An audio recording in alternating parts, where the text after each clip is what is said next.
Halo semuanya, kembali lagi di channel Michael Pranajaya. Hari ini kita mau bahas bagaimana persiapan dari teman-teman pengusaha ataupun profesional di dalam menghadapi yang namanya new normal, dan juga kita mau bersiap-siap ke next normal.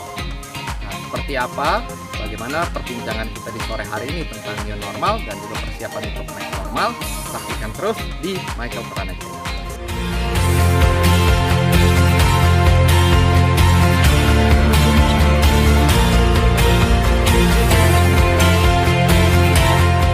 Sore ini yang cerah, kita mau berbincang-bincang bagaimana persiapan dari kita untuk menghadapi new normal ataupun bersiap untuk menuju ke yang namanya next normal. Dan kali ini di sebelah saya sudah ada Ko Tommy Wong, seorang pengusaha hebat, ketua umum Billionaire Mindset, dan juga seorang kakak bagi kita semua, mentor yang dahsyat. Ya, halo Ko Tommy. Ya. Oke, kita sambil bincang santai ya di sore hari yang cerah ini. Halo semuanya. Halo semuanya, ya, dan kita mau nanya-nanya, kira-kira kita lagi dengar banyak tentang new normal nih, Ko Tommy. Ya. Apa sih itu new normal dan apa saja yang harus kita persiapkan secara mindset tentang new normal, apalagi nanti mau akan ada next normal katanya. Oke, istilah sih udah banyak ya Mike. Ya, kita juga banyak baca. Saya rasa juga tentunya teman-teman semua tahu. Bicara tentang new normal, bagi saya pribadi sih, dari pengalaman 15 tahun saya membuat satu branding handphone menjadi nomor satu, bahwa pola di masyarakat itu selalu berubah-berubah, Mike, gitu ya. Yang paling penting adalah kita mampu beradaptasi. Jadi kalau dibilang bagaimana kita menerima new normal, satu-satunya jalan adalah hadapilah new normal dengan new skill, ya kan, dan new attitude. New skill, new attitude. Iya. Wah, menarik. Apa itu? Bisa dijelaskan lagi untuk teman-teman yang lagi ngeliat nih, Ko Tommy Ya. Wong. New skill itu adalah bagaimana kita mendevelop bahwa apapun skill yang saat ini kita sudah miliki bisa kita add on atau kita tambahkan dah ya, ibaratnya kita tambah upgrade. Misalnya kita seorang guru bahasa di sekolahan Ya. saat ini, mungkin ini dari based on true story ya, kita di PHK, jadi akhirnya kita stuck di dalam rumah. Maka kita sebenarnya bisa menambahkan kemampuan kita adalah karena kita sudah punya kemampuan bicara, bahasa dan sebagainya. Maka yang bisa kita lakukan berikutnya adalah kita belajar misalnya bahasa asing, tambahkan bahasa Jepang, bahasa Inggris. Yang saya rasa sebagai seorang guru bahasa, Anda pasti punya skill seperti ini. Betul. Untuk apa ya, beradaptasinya lebih cepat. Oke. Lalu tentunya setelah kita menambahkan ini, kita nggak bisa sendirian, Mike. Kita harus mengerti bahwa kondisi di market maunya bagaimana. Misalnya contoh sekarang, kita udah nggak bisa datang ke sekolahan secara ruang tertutup sementara waktu. Maka kita bisa mengconvert, mengubah dari tadinya kita itu ngajar secara ketemu fisik, kita bisa ngajar secara online. Tadinya offline jadi online ya? Iya, jadi bisa melalui Zoom, bisa melalui Instagram Live, bisa melalui YouTube, ya, yang seperti ini gitu ya. Jadi banyak sih, Mike, teman-teman kita yang mungkin di awal-awal 2-3 bulan pertama mereka ya pasti adaptasi, bahkan minggu-minggu di awal saat terjadi corona banyak yang stres. Betul. Ya. Tapi sebagai makhluk Tuhan yang mulia, yang kita diberikan akal untuk berpikir, maka kita harus menggunakan kemampuan beradaptasi kita, Mike. Ya, karena kalau kita mempertahankan diri sebagai dinosaurus gitu ya, nah dinosaurus kan kita lihat sudah punah, tapi langsung muncul gambar dinosaurus ya, biasanya gitu yang muncul dinosaurus. And then tapi kemudian kita bisa lihat kayak makhluk seperti kayak tanda kutip lah, kura-kura gitu. Yang kadang-kadang konotasinya sering dikatakan sebagai makhluk yang pengecut gitu ya. Tapi buat Ko Tommy, kenapa dia bisa usianya panjang umur? Kura-kura itu menurut saya dia itu bijaksana. Dia tahu kapan dia harus sembunyi, masuk ke dalam rumah. Ya. Seperti sekarang kita kadang-kadang semua juga harus berada di dalam rumah dulu. Tapi nanti ada waktunya ketika badai sudah berlalu, dia keluar kembali, dia pelan-pelan jalan kembali, dan somehow kura-kura ini seringkali kalau bro pernah dengar, orang tua kita sering cerita tentang perlombaan lari antara kelinci dan kura-kura. Nah, siapa yang memenangkan akhirnya? Kura-kura yang memenangkan pertandingan. Kenapa? Karena kelincinya terlanjur terlena, istirahat, dan kura-kuranya terus berjalan dan akhirnya sampai di garis finish dan memenangkan. Cerita ini memberikan satu filosofi yang begitu mendalam, dan menurut saya bisa panjang, Mike. Bisa kita pakai sepanjang masa adalah kesuksesan itu bukan artinya kita punya banyak materi, punya banyak segalanya. Tapi kesuksesan itu sebenarnya yang paling mendasar adalah kita tidak pernah berhenti. Tidak pernah berhenti. Iya. Karena lawan kata dari kesuksesan bukan kegagalan, tapi lawan kata dari kesuksesan adalah berhenti. Saat kita berhenti, selesailah segalanya. Setuju ya teman-teman ya? Saat kita sudah berhenti bernapas, saat kita sudah berhenti bekerja, saat kita sudah berhenti untuk bermimpi, sebenarnya kita tidak ada bedanya dengan orang yang sudah mati. Tapi sebaliknya, kalau kita mau bangkit dan mencoba setidaknya satu kali lagi, selalu ada kesempatan. Di balik semua kesulitan selalu ada satu kesempatan.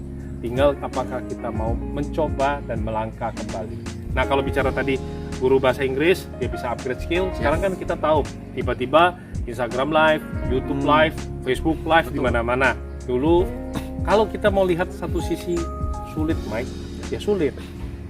Rasanya tidak senang berada di dalam rumah, di PHK, merasa terhina. Tapi itu karena kita membiarkan outside in, dari luar menghakimi kita. Betul. Yang kita perlu pancarkan kembali adalah inside out.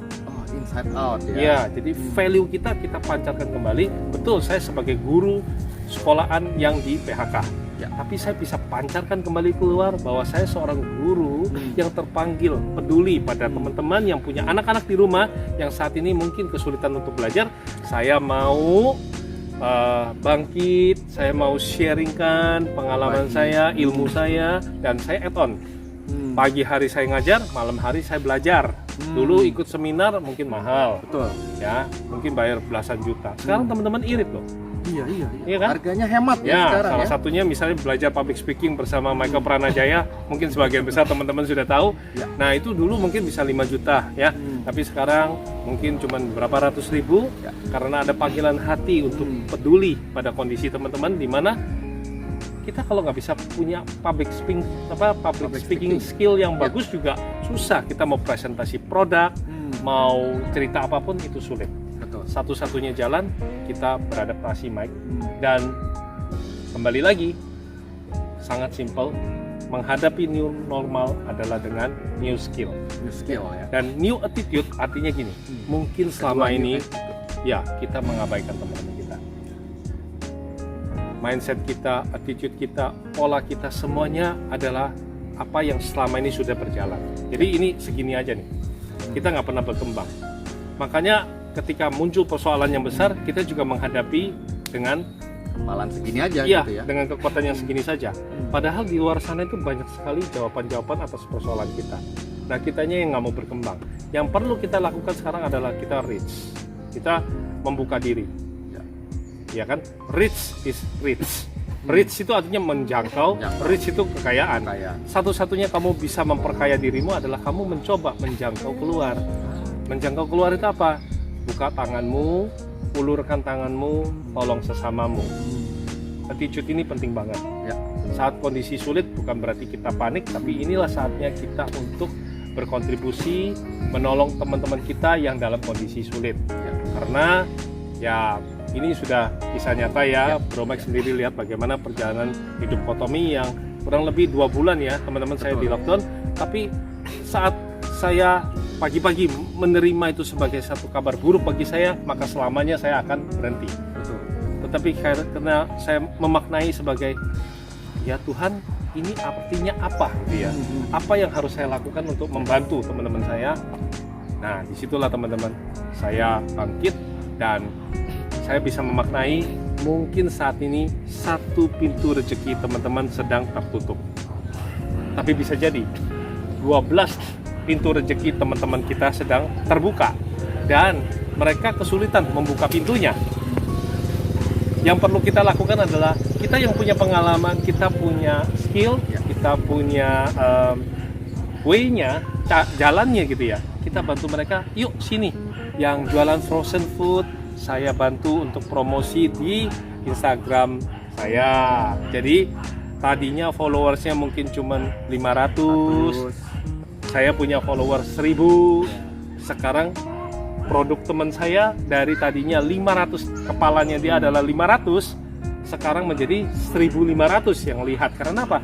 Saya dengan attitude saya mau membagikan kebaikan, saya meretag. Jadi dia tag dulu, ini harus ada action, Bo. Kalau orang mau ditolong, orang mau ditolong gimana mau ditolong kalau nggak mau membuka diri kan?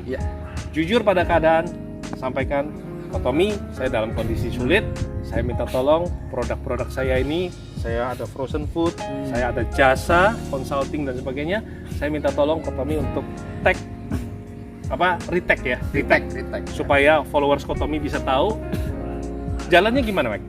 Tetap harus kita yang action. Jadi dari kita kitanya yang juga tag, ya, iya, kita yang rajin, kita yang tag. Karena Pak Tommy gimana bisa tahu bagaimana saya bisa meretag kalau tidak dimulai dengan duluan. Betul. Jadi ya sekali lagi teman-teman, kelihatannya ini hal yang simple, tapi seringkali terlupakan. Betul. Terutama ini kok, yang tadi, kalau pada saat orang lagi mengalami yang tadi, maaf kata misalkan teman-teman ada yang lagi mengalami di PHK atau dipotong gaji dan lain sebagainya, biasanya kan kita fokusnya ke diri sendiri, ya. Gimana saya mau bantuin orang? Saya aja masih kurang. Ya, yang ada adalah kita langsung tolong dong, minta bantuan tangannya begini. Gimana caranya biar bisa memiliki mindset seperti tadi Pak Tommy ya. Pada saat kita lagi down, nggak ada pendapatan tuh 2 bulan, malahan tangannya bukan begini, tapi mau begini nih. Itu kira-kira buat kita semua apa yang harus diperbaiki mindsetnya? Karena kemarin Pak Tommy banyak belajar dari para mentor, mereka bilang bahwa jurus-jurus marketing yang lama sudah usai. Karena corona memang telah meluluhlantakkan keadaan. Ya. Tapi disitulah Pak Tommy menemukan bahwa the new marketing is to more giving. The new marketing is more giving. Yes. Iya. Semakin banyak memberi, semakin banyak pula kita menerima. Loh Pak Tommy, apa kita nggak boncos? Nah, Masa kalau misalnya kita itu udah kondisinya sulit, malah kita ngasih-ngasih terus ke orang lain. betul. Definisinya karena lagi-lagi terpaku pada materi. It's all about me, and me. But we never think about we. Yang tadinya Me, you harus berubah jadi we. jadi we. Tentang saya, berubah menjadi kami. Saat temanmu mengalami kesulitan, kamu hadapinya bukan sebagai mental saya sulit. Ya. Saya penting selamat sendiri. Tetapi kamu sulit, adakah yang saya bisa kasih solusi? Tidak tentang materi loh, Mike. Ya. Ya, seperti ini, Bro Mike meluangkan waktu berbagi sharing kebaikan buat teman-teman. Saya yakin ini mencerminkan bahwa Mike mau belajar new skill, yaitu dulunya seorang trainer yang ketemu face to face, offline. Sekarang Mike mau belajar untuk online. Lalu new attitude. Mike mau jujur pada kondisi yang ada, lalu datang mungkin kepada beberapa sahabat, salah satunya mungkin kepada para mentor juga. Kita tahu Pak Anton Teddy merupakan salah satu mentor yang baik. Mike datang ke dia dan diajak roadshow, dan akhirnya ini membuahkan hasil, di mana attitude Mike yang baik ini dia bagikan semua ilmu pengetahuan dia melalui YouTube, dikenal oleh banyak orang. Akhirnya orang-orang ini menjadi tertarik ketika Mike mau mengadakan satu pelatihan bagaimana bisa memiliki skill yang bagus dalam public speaking. Misalnya kita mau jualan produk, tentunya berbeda kan teman-teman. Kalau kita itu jualan produknya, kita mulai dengan ada barang bagus, ya Tapi beda kan kalau halo teman-teman, hari ini saya akan membagikan 5 rahasia yang tidak ada di handphone merek lain, yang hanya ada di dalam merek ini gitu. Mana lebih menarik? Yang atau yang tadi? Nah, ini semua skillnya tentu kita perlu belajar public speaking. Betul. Nah, hanya dengan Mike punya attitude yang baik, di mana dia sadar bahwa oke, dalam kondisi sulit saya mungkin berhenti sejenak. Tapi inilah kesempatan saya untuk belajar, dan ya ketika sudah punya satu new skill, kemudian juga punya new attitude untuk lebih peduli pada sesama, kelas yang dibuka oleh Mike, pelatihan public speaking, saya lihat begitu banyak testimoni yang masuk, dan itu menghasilkan banyak jalan keluar bagi teman-teman kita. Ya. Oke, itu ya. Terima kasih sekali. Saya juga banyak belajar dari para mentor-mentor dan juga langsung mempraktekannya. Nah, itulah yang terpenting ya. Jadi seperti itu, teman-teman, bagaimana untuk kita mau membuka diri juga di masa new normal ini, karena kita tidak bisa untuk sendiri, betul ya Pak ya. Kita perlu bantuan orang, dan juga kita bisa yang namanya berkolaborasi. Kita akan memperbesar kapasitasnya kita ya, menjadi lebih efek bola saljunya lebih besar lagi. Iya, dalam kondisi gelap, dalam kondisi kena serangan corona attack ya, ibaratnya kayak dimana kita nggak bisa kerja, dimana kita di PHK, mall tutup dan sebagainya, itu kita berada dalam kegelapan yang mengecilkan kekuatan kita. Tetapi keputusan kita untuk bangkit, bersinar, menerangi teman-teman kita yang di dalam kegelapan, dan berjalan bersama-sama, ini akan membuka kesempatan lebih banyak lilin-lilin kecil yang menyala, dan akhirnya kita menemukan jalan yang terang. Nah, bicara tentang tadi the new marketing is more giving, adalah teman-teman bagikan adalah 5 hal. Ya, 5 hal. 1, bagikan empati Anda, perhatian. Customer Anda yang selama ini sudah ada di dalam kontak mungkin perlu dihubungi lagi. Empati, ya. Anda tidak sulit sendirian, banyak yang kondisinya lebih sulit. Satu doa, satu sapaan kadang-kadang menguatkan, memberikan senyuman kepada sesama.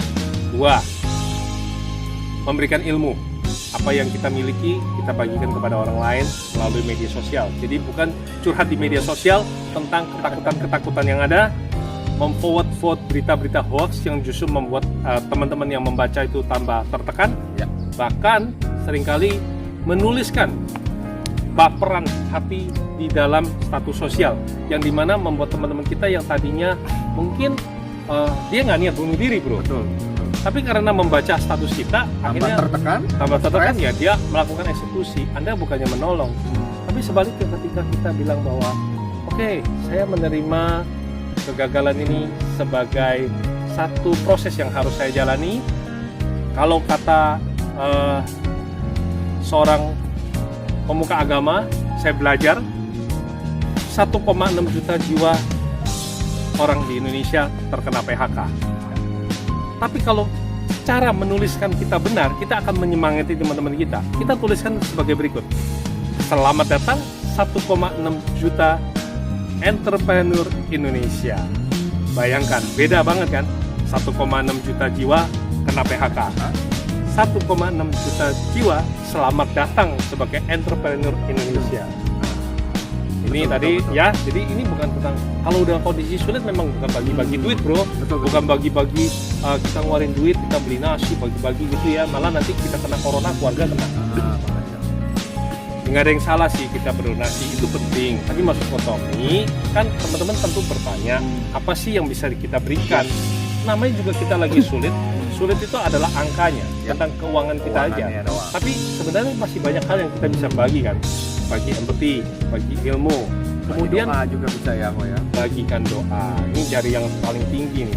Ya, saya nggak ngancungin dia sendiri, nanti teman-teman jadi pikirannya lain-lain ya. Tapi jari yang paling tinggi itu adalah kembali kita pada yang kuasa di atas, dimana kita lebih banyak berdoa dan bagikan doa Anda kepada banyak orang.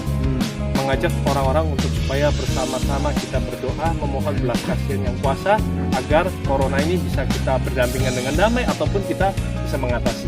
Nah, setelah kita sudah doa, artinya kan kita sudah tenang di hati, tenang di pikiran, maka badai yang kita hadapi ini kita akan menemukan solusi. Nah, bicara solusi, kadang-kadang Ini penting banget. Kita belum ketemu solusi, tapi teman kita, mentor kita tahu solusi yang kita butuhkan. Nah, dari mana kita bisa dapetinnya? Ya, kamu ngasih solusi buat orang lain.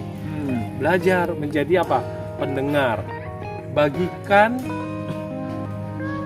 empati, bagikan ilmu, tapi juga bagikan pendengaran Anda untuk mendengar, untuk melihat, bagikan waktu, ya, tepatnya ya, untuk mendengar, melihat kondisi yang ada itu seperti apa sih di masyarakat sekarang. Orang butuhnya apa? Betul. Siapa tahu, oh akhirnya kita ketemu jalan. Kayak kemarin teman-teman kita banyak yang tahu kan, mereka banyak dengar, banyak lihat bahwa orang banyak butuh masker, butuh hand sanitizer, butuh APD, APD. ya. Nah, ketika yang mendengar ini bisnisnya adalah properti, dia bisa mendengar dengan cepat. Yes. Akhirnya dia shifting kan, Betul. dia langsung menjadi reseller, dia jualan. Dan kita dengar sendiri banyak banget yang sukses. Dan terbantu ya, Pak ya, Ya. dengan dia shifting ke situ ya. Ya, tapi itu buat para pemula loh, buat yang starter duluan, Starter. yang tergerak untuk empathy, dia jadikan ini sebagai opportunity. Ya. Tapi banyak juga kan yang jadi followers doang, yang belakangan ikut-ikutan. Maaf ya teman-teman, tidak bermaksud yang bagaimana-bagaimana. Akhirnya banyak sekali teman-teman saya yang rugi. Karena apa? As a followers, hanya ikut-ikutan jualan, dan tadi yang Ko Tommy bilang, kalau udah kondisi sulit jangan bagi-bagi uang. Dia malah belinya dalam jumlah besar, Mike. Mau tujuannya adalah monopoli, maunya untung banyak. Yang ada apa, Mike? Ketika diproduksi massal, rugi. Yang ada rugi. Karena Ya. harganya ya. Iya, karena harganya. Nggak ada yang salah sih teman-teman ya. Saya tentunya respect banget pada Anda yang berusaha membeli dalam jumlah besar dengan tujuan positif, memberikan impact positif yang lebih besar. Tapi itu selama tidak mengganggu cash flow Anda. Tapi kalau misalnya Anda itu seorang pedagang, kemudian Anda gambling, Anda beli banyak untuk tujuannya tanda kutip memonopoli keuntungan, ya inilah momen untuk kembali lagi sadar diri. Dan sampailah di penghujung yang paling kecil dan seringkali ini terabaikan. Sekaligus ini menjadi challenge buat teman-teman yang menyaksikan channel YouTube ini. Apa yang bisa kita bagi? Bagikanlah channel YouTube ini kepada teman-teman kita yang lain. Ajak mereka untuk subscribe and share. Karena kebaikan itu harus diviralkan. Kalau kita selama ini biasanya bisa memviralkan hoax, kabar-kabar buruk, gosip, artis ini sedang mandi di kali, gitu ya. Kebetulan nggak ada yang mandi ya, ya. Tapi kita sering lupa, dapat konten yang bagus kita simpan sendiri. Dapat apa yang baik kita simpan sendiri. Kita lupa memberikan jalan bagi orang lain. Dan ketika ini bisa di-sharekan, kebaikan itu bisa diteruskan, pay it forward ibaratnya. Buat yang lain. Jadi bagikan apa ya? Kalau orang bilang itu ibaratnya bagikanlah harta terindah yang Anda dapat. Kalau Anda merasa terberkati, merasa tercerahkan dengan tayangan ini, maka jangan disimpan sendiri. Tapi bagikanlah kepada teman-teman kita, lalu berikanlah satu apresiasi, bro. Ini yang seringkali di zaman sekarang sudah orang lupa. Jangankan untuk ngasih jempol, like, subscribe, atau share. Kadang-kadang lupa apresiasi, sampai Ko Tommy mengingatkan, saya bilang gini, tidak bisa apresiasi, setidaknya jangan menyakiti. Karena banyak sekali teman-teman kita yang saat ini terjebak di dalam rumah, mereka malah jualan melalui media sosial. Dan tidak mudah loh teman-teman, mereka gak bisa punya kemampuan public speaking, mereka mulai bicara depan kamera, banyak hal kesulitan-kesulitan yang mereka lalui. Dan ketika sudah jadi kontennya, videonya, fotonya, lalu muncul 1-2 orang yang tanda kutip kurang tanggung jawab, memberikan komen yang menjatuhkan, ini akan mengurangi kemampuan teman-teman kita berkreasi. Mereka jadi sedih, mereka jadi terpuruk. Untuk apa? Tentunya kita ingin kan teman-teman kita tercerahkan, dunia ini jadi semakin indah karena banyak menebarkan senyuman. Jadi sekali lagi tentunya mari bagikanlah apresiasi kita kepada sesama kita melalui media sosial, melalui saat terjadi pertemuan seperti ini. Dan biasakan ketika ada teman Anda yang datang kepada Anda, ajak teman baik makan, bukan makan teman baik. Luar biasa ya. Itulah dia tadi 5 tips ya dari Fotomi ya. Anda bisa saksikan lagi ya, ini tips-tipsnya 5 yang bisa dilakukan. Dan jangan lupa yang terpenting walaupun dia kecil, sharekan kebaikan ini kepada teman-teman yang lain sehingga mereka pun menjadi lebih positif lagi dan bisa membuat vibrasi positif buat sesamanya. Ya, silakan komen di YouTube channel ini ataupun mungkin bisa teman-teman DM juga ke @michaelpranajaya official dan juga ke Tommy Wong official. Mudah-mudahan melalui apa yang kami sharingkan ini bisa membantu Anda. Dan saya dan Mike merupakan mentor yang ada di dalam Tanya Mentor, yang di Instagram live-nya setiap malam rutin pukul 7 ada banyak mentor-mentor yang sharing di sana, dan kiranya teman-teman bisa tanya jawab secara langsung sehingga membantu Anda menemukan solusi yang bisa dipakai untuk menghadapi new normal. Dan kita juga di sini ada seorang pengusaha Fotomi ya, seorang pebisnis, dan kita mau tanya-tanya dulu sebentar. Kalau nggak salah dia mainnya di bidang hotel ya, Bro? Ada hotel, terus juga ada interior design, ada nasi uduk. Bagi yang suka nasi uduk, ini viral banget nasi uduk Ibu Tum. Dan juga ada beberapa usaha yang lain ya, ada kos-kosan dan lain sebagainya. Nanti kita akan. Tapi usahanya ini saya rasa begitu banyak, pasti ada yang jatuh, ada yang juga yang bangun ya. Jatuh bangun. Nah, bukan lagu dangdut ya. Jadi supaya kita bisa menyimak, tentunya ini menjadi insight yang bagus. Nah, kita persilakan beliau hadir. Ya, silakan beliau hadir. Ya, simak ini lagi. Nah, inilah dia ya rekan kita yang sangat luar biasa ya, namanya Pak John Alan ya. Oke, seperti apa? Yuk kita tanya-tanya sekilas ya profilnya beliau. Pak John, usahanya apa aja tadi?